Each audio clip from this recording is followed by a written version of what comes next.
전능하신 하나님 말씀 낭송 리더 일꾼의 직책.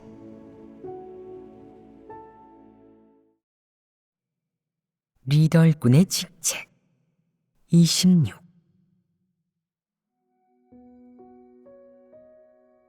드러나 도태된 이 부류가 저지른 갖가지 악행의 모습과 일상생활에서 내뱉은 악독한 말들은 너무도 명백히 드러났다. 하지만 일부 리더 일꾼들은 이 악인들을 분별하지 못하고 악인의 본성 본질을 꿰뚫어 보지 못한다. 마치 이들이 악인이고 불신파임을 알아차리지 못한 양 교회에서 정리할 생각도 하지 않고 합당한 처분을 내릴 생각도 하지 않으니 이는 리더 일꾼의 심각한 직무유기다.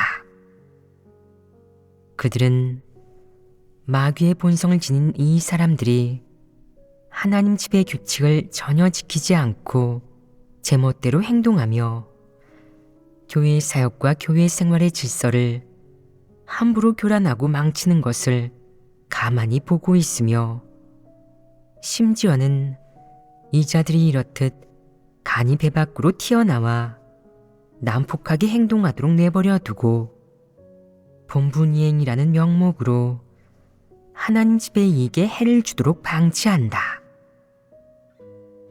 하나님 집의 이익에 해를 주는 것에는 여러 가지가 있다. 예를 들어 하나님 집의 기계와 각종 설비, 사무도구와 용품을 망가뜨리고 심지어 하나님의 재물을 마음대로 낭비하는 등의 행각이 있다. 더 심각한 경우 아무 거리낌 없이 각종 그릇된 주장과 황당한 이론을 퍼뜨려 하나님 선민들이 안심하고 본분을 이행하지 못하게 하는 한편 소극적이고 연약한 사람들이 본분을 포기하고 하나님을 따를 믿음을 잃도록 교란한다. 이 악인들이 이토록 많이 나쁜 짓을 하고 교회의 사역을 교란하고 방해하며 형제자매들을 해치는 악행을 이토록 많이 저지르는데도 리더 일꾼은 보고도 못 본 척, 듣고도 못 들은 척한다. 심지어 어떤 리더 일꾼들은 저는 몰랐습니다. 들은 적이 없어요. 라고 말하기도 한다. 그 짐승, 마귀들이 그렇게 소란을 피우며 교회를 난장판으로 만들었는데 리더 일꾼이 전혀 상황을 알거나 지각하지 못했다니 이는 인간 말종 아니겠느냐. 그의 마음은 어디에 있는 것이냐. 그는 무엇을 하고 있는 것이냐. 잡담이나 하고 있는 것 아니냐. 본업에 충실하지 않은 것 아니냐. 이런 거짓 리더가 하루라도 직책을 맡고 있으면 온갖 악인들이 그 하루 동안 마음대로 교회를 교란하고 하나님의 선민들을 해친다.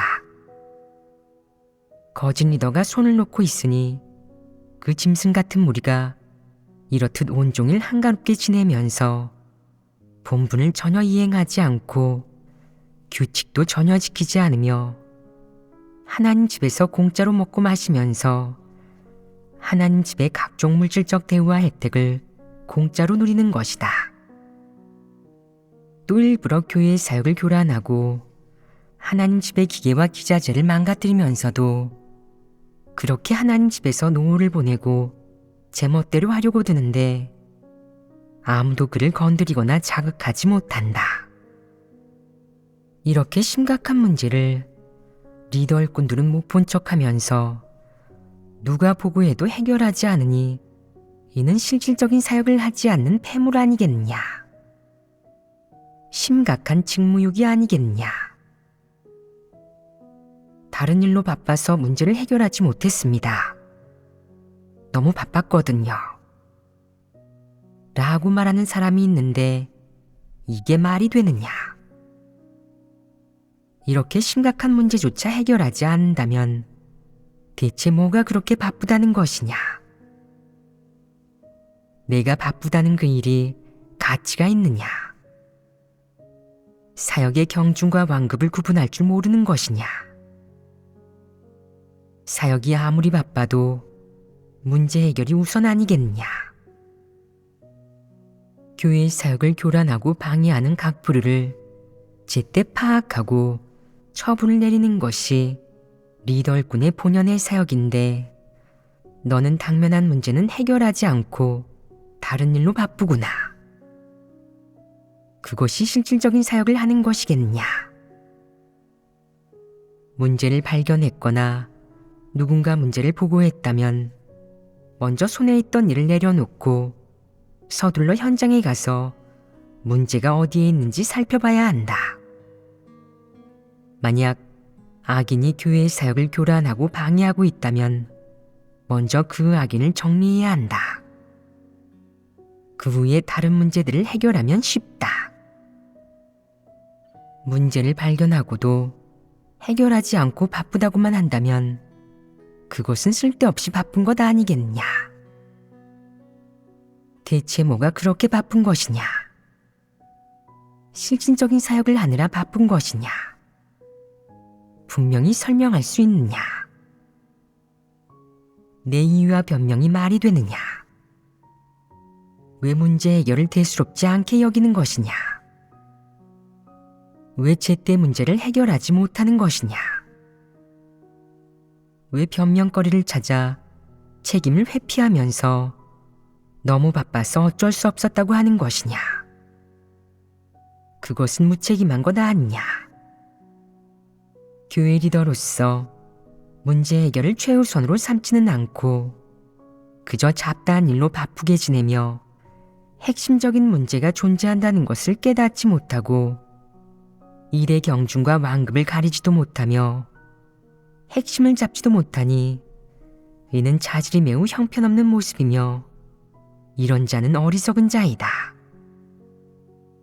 너는 리더 자리에 몇 년을 있어도 절대 교회의 사역을 제대로 하지 못할 것이니 책임지고 사퇴해야 한다. 자질이 너무 형편없는 사람이 리더가 되면 아무리 훈련해도 소용이 없다. 그는 분명 아무 사역도 하지 못하는 거짓 리더일 테니 반드시 교체하고 조정해야 한다. 거짓 리더가 사역을 하면 어떤 결과가 초래되겠느냐? 객관적으로 볼 때 거짓 리더가 하는 모든 일은 교회에 다방면적인 손실을 끼친다. 먼저 교회의 실질적인 사역을 제대로 하지 못해 각종 사역의 성과에 직접적인 지장을 주고 이와 동시에 하나님 선민들의 생명 진입에 해악과 영향을 끼치며 무엇보다도 하나님 나라 복음의 확장에도 영향을 주게 된다. 이런 결과는 모두 거짓 리더가 실질적인 사역을 하지 않은 것과 직접적인 관계가 있다. 좀 더 분명히 말하자면 이 모든 것은 거짓 리더가 실질적인 사역을 하지 않아서 야기된 일이다. 만약 다른 리더 일꾼들이 적극적이고 주동적으로 실질적인 사역을 하고 진행 속도에 박차를 가하며 좀 더 신속하게 문제를 해결한다면 거짓 리더가 하나님 집에 끼치는 각종 손실이 좀 줄어들지 않겠느냐? 최소한 손실을 줄일 수는 있을 것이다. 하나님 집에서는 내게 문제가 발생하자마자 바로 처리하라고 요구하지는 않지만 최소한 누군가가 문제점을 보고한 후에는 즉시 착수하여 처리해야 하고 형제자매들에게 상황을 물어봐서 파악해야 하며 어떻게 문제를 해결할지 다른 리더 일꾼들과 의논하고 교제해야 한다. 만약 문제가 심각한데 해결하지 못하겠다면 즉시 윗선에 보고하여 해결책을 구해야 한다. 이는 리더 일꾼이라면 누구나 해야 하는 일이다. 하지만 현재 문제는 이 리더 일꾼들이 문제를 해결하지 못하면서 윗선에 보고하지도 않는다는 것이다. 이들은 윗선에 보고했다가 자신이 무능하고 자질이 부족해 실질적인 사역을 하지 못한다는 것이 드러날까봐 매우 두려워하고 교체될까봐 걱정한다. 하지만 주동적으로 사역하지는 않으며 어리석고 무감각하고 행동이 굼뜨다. 문제 해결의 방법이 없으면 그냥 대충 넘어가고 이로 인해 문제가 너무 많이 쌓여 악인들에게 빌미를 주게 된다. 이때 그 악인들과 야심가들은 거짓 리더가 못난 인간임을 깨닫고 기회를 틈타 제멋대로 악을 행하기 시작하며 교회를 뒤죽박죽 난장판으로 만들어 각종 사역을 마비시킨다. 거짓 리더가 이 사태의 주요 책임자겠지만 다른 리더 일꾼들도 책임을 다하지 않았으니 이는 리더 일꾼의 심각한 직무유기 아니겠느냐. 사실 교회에서 발생하는 각종 문제의 대부분은 악인이나 불신파의 교란과 직접적인 관계가 있다. 만약 리더 일꾼이 제때 문제의 근원을 발견하지 못하고 문제를 일으킨 주범을 찾지 못하며 늘 다른 쪽에서만 원인을 찾는다면 근본적으로 문제를 해결할 수 없으니 앞으로도 끊임없이 문제가 생길 것이다. 사고를 일으킨 자나 문제를 야기한 범인을 잡아서 대놓고 책임을 추궁하는 식의 문제 처리가 가장 효과적이다. 최소한 그 불신파와 악인들이 다시는 제멋대로 굴며 방해하고 교란하지 못하게 할 수 있으니 말이다. 이것이 바로 리더 일꾼이 해야 할 일 아니겠느냐. 확실한 것은 교회에 문제가 점점 더 많이 발생하고 제때 해결되지 않는 주된 원인이 리더 일꾼이 책임감이 보이지 않거나 진리 실제가 없는 거짓 리더가 실질적인 사역을 하지 못해서라는 사실이다. 리더 일꾼으로서 교회에 발생한 각종 문제를 해결하지 못한다면 분명 리더 본연의 사역도 제대로 해내지 못할 것이다. 여기에서는 몇 가지 상황과 원인을 반드시 분명히 해야 한다. 만약 리더 일꾼이 신참이어서 경험이 없다면 인내심을 갖고 도우며 그를 이끌어 문제를 해결하게 하고 그가 문제 해결 과정에서 배우고 진리 원칙을 파악하게 해야 한다. 그러면 그는 점차 문제 해결 방법을 배우게 될 것이다.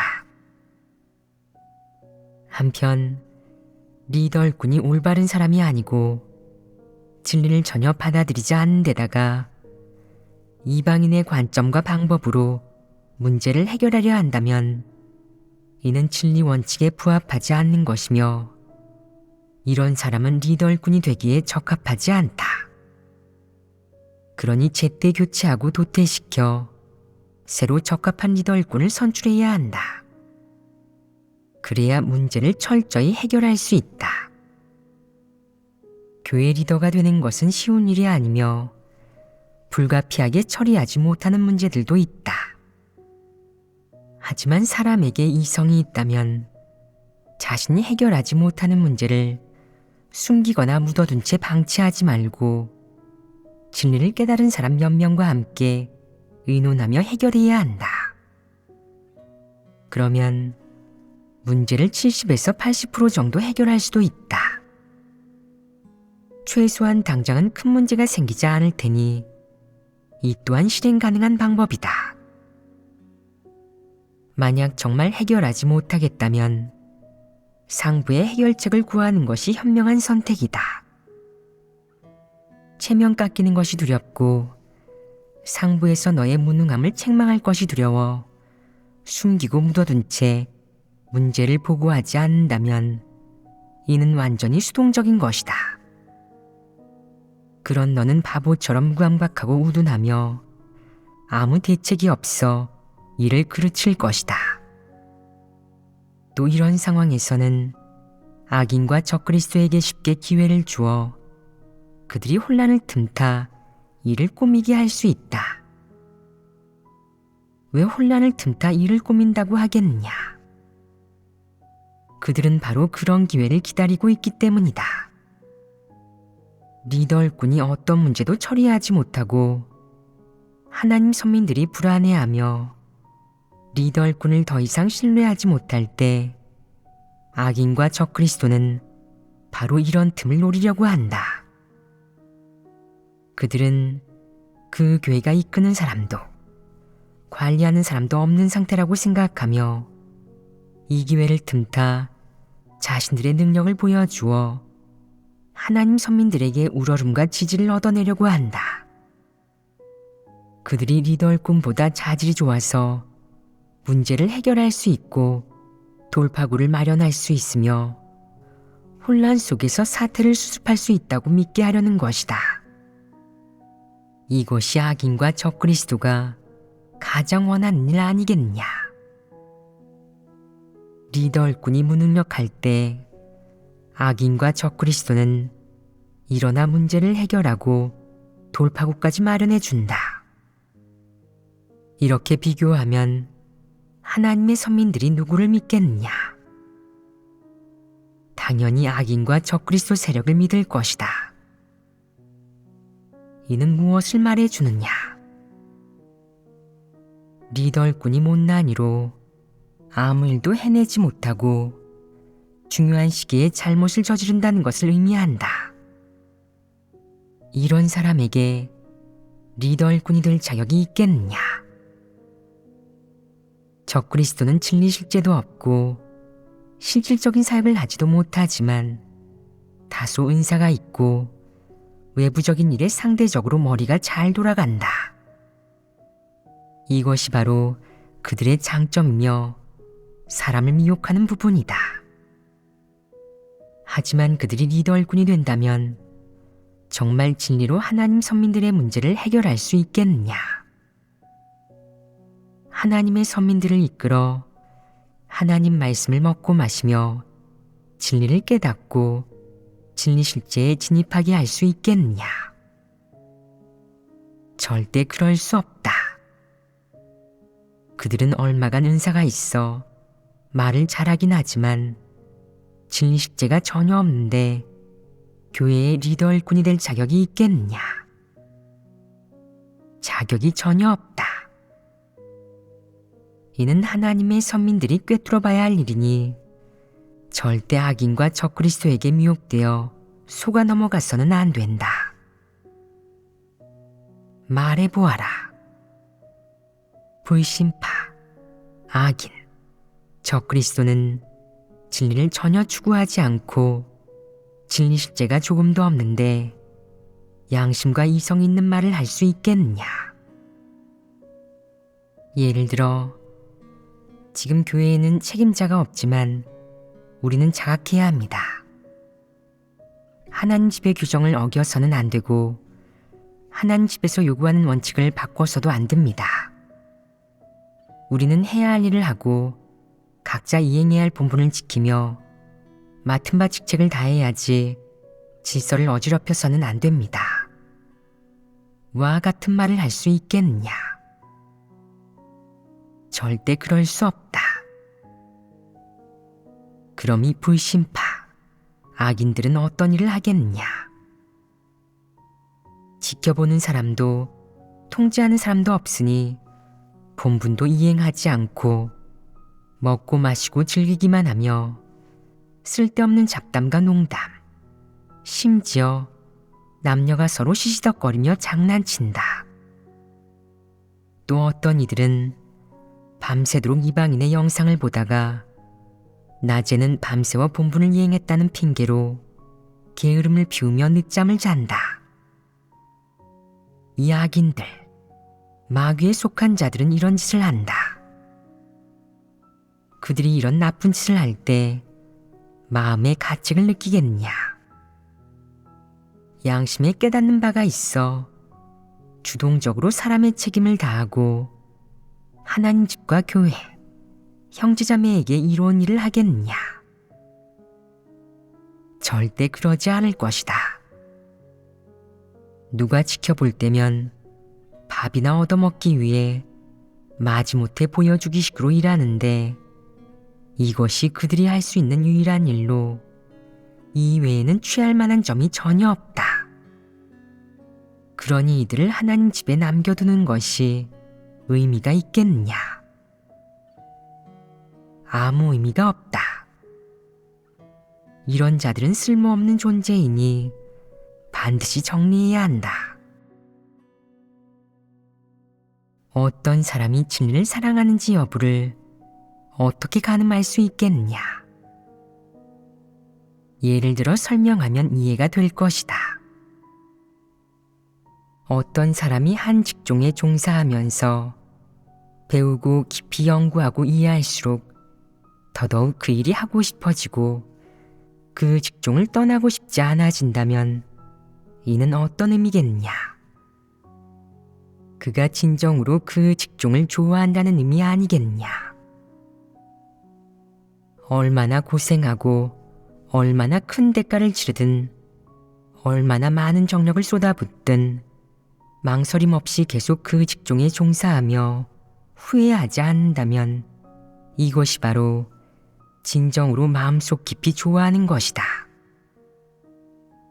반면 만약 어떤 사람이 어떤 일을 좋아한다고 말하지만 업무를 배울 때는 고생하고 대가를 치르기를 꺼리고 업무에서 많은 문제가 발생해도 해결 방법을 찾으려 하지 않으며 마음속으로 귀찮아한다면 심지어 그 직종에 종사하는 것이 번거롭고 부담스럽다고 느끼지만 전직하기가 쉽지 않다는 이유로 또 그 직종이 자신에게 물질적인 수확을 가져다 준다는 이유로 마지못해 그 직종에 종사하지만 결코 그 직종에 뛰어난 인재가 되지 못한다면 그가 진정으로 그 직종을 좋아하는 것이겠느냐?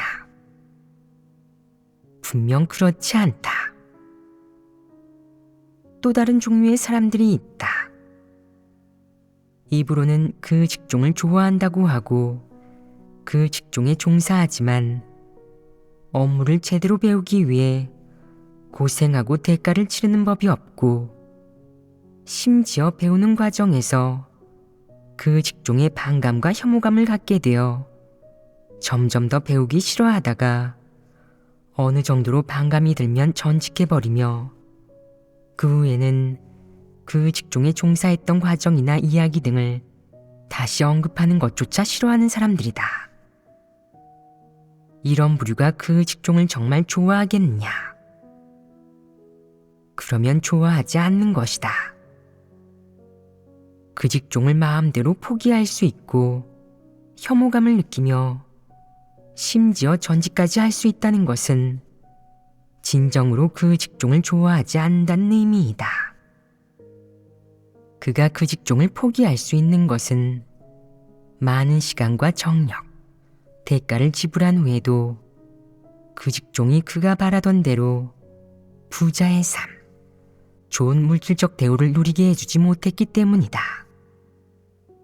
그래서 그는 마음속으로 그 직종을 싫어하고 저주하며 심지어 다른 사람이 그 직종을 언급하는 것을 용납하지 않는 것은 물론이고 자기 자신도 더 이상 언급하지 않는 것이다.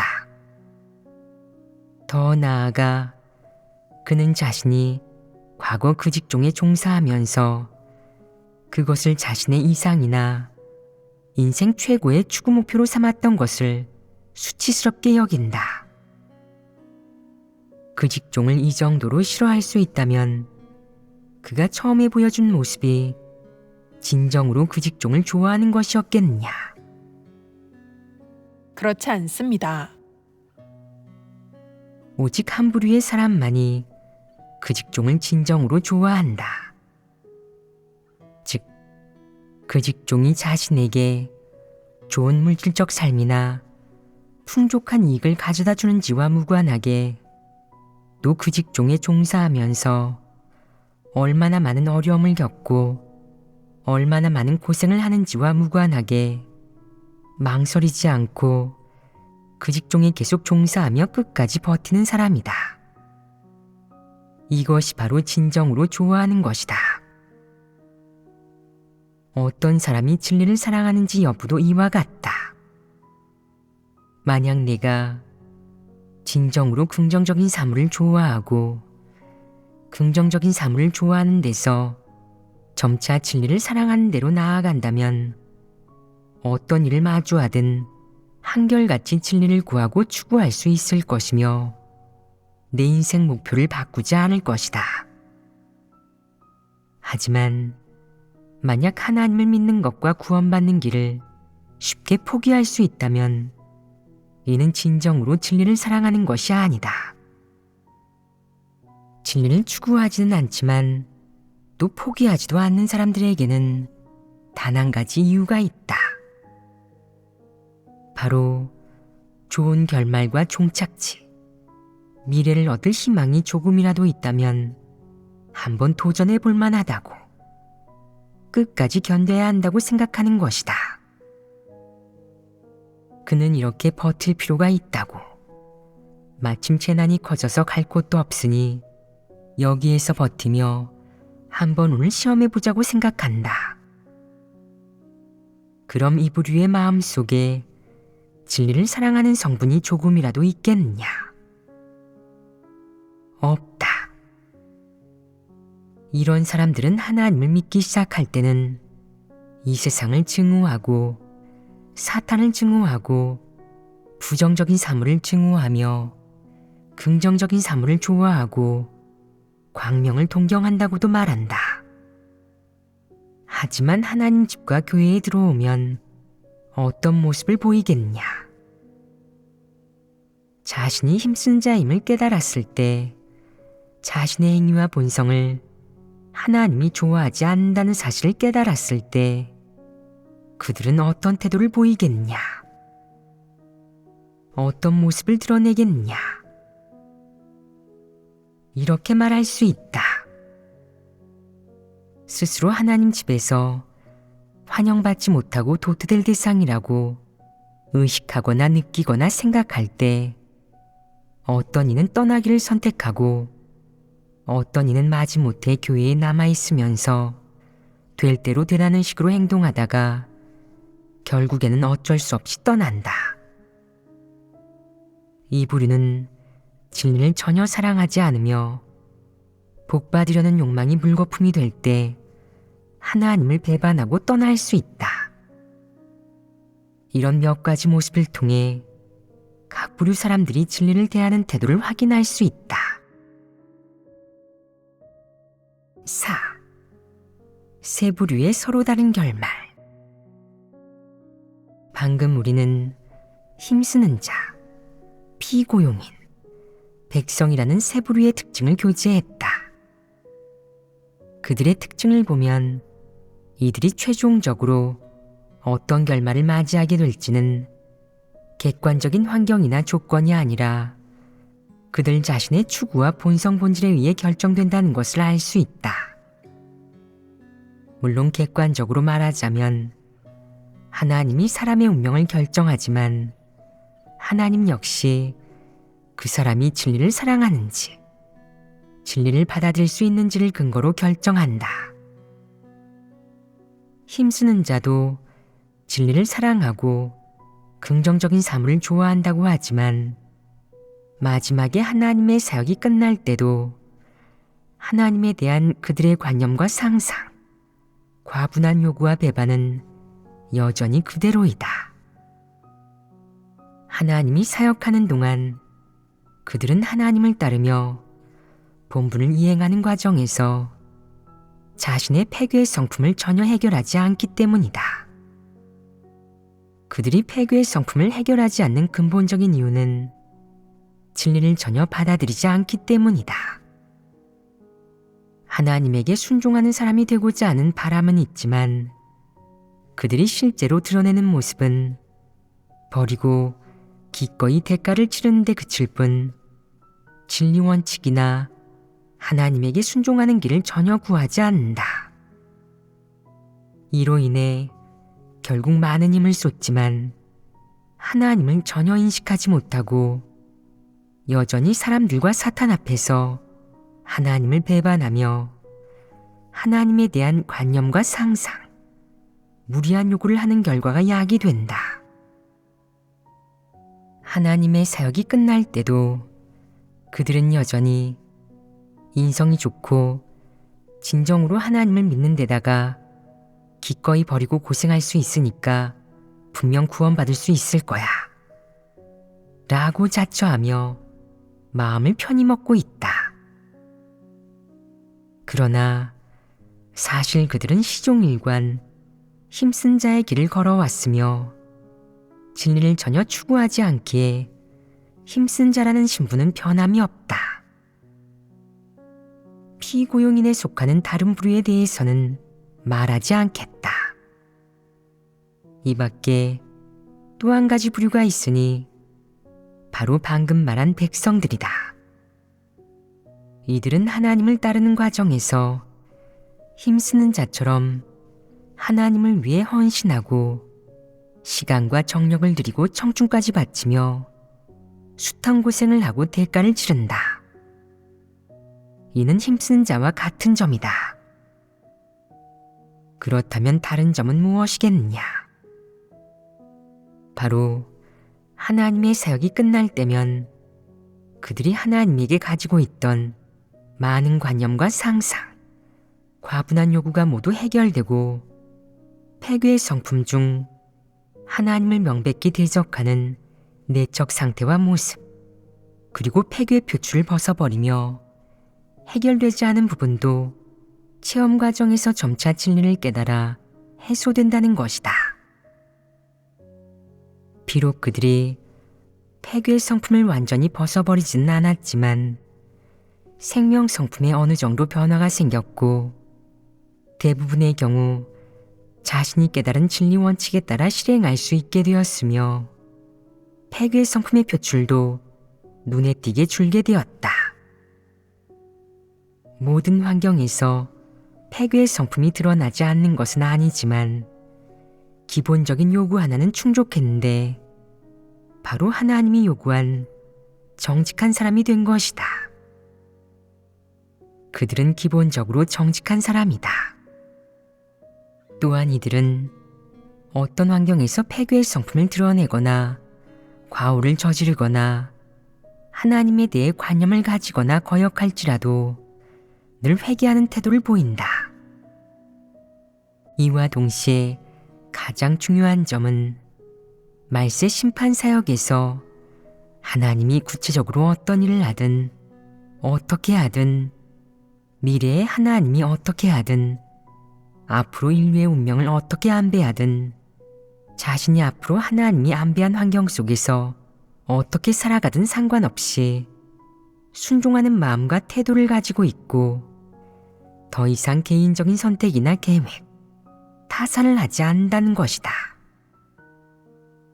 이 여러 가지 긍정적이고 적극적인 모습으로 인해 그는 이미 하나님이 요구한 대로 하나님의 도를 준행하는 사람, 즉 하나님을 경외하며 악에서 떠난 사람이 된 것이다.